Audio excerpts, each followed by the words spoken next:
அனைவருக்கும் சற்றும் கிடைத்த முக்கிய தகவல் மகளே.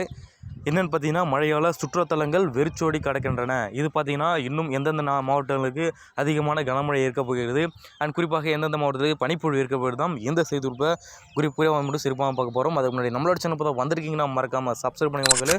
பக்கத்தில் இருக்க பெல் ஐக்கனை கிளிக் பண்ணி ஆல் ரெடி பண்ணிக்கோங்க.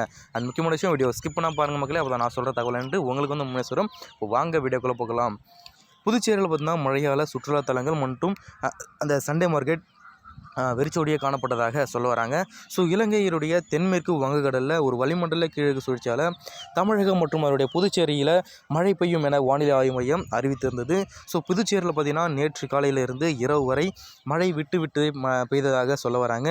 ஸோ அதனால் பார்த்தீங்கன்னா சண்டே மார்க்கெட் பகுதியில் குறிப்பாக மக்கள் கூட்டமின்றி வெறிச்சோடியாக காணப்பட்டதாக சொல்ல வராங்க.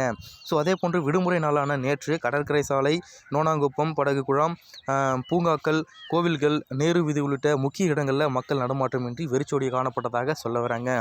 ஸோ குளிர்ந்த காற்றுடன் தொடர்ந்து மழை பெய்ததால் பொதுமக்கள் அவதிப்பட்டதாக சொல்ல வராங்க.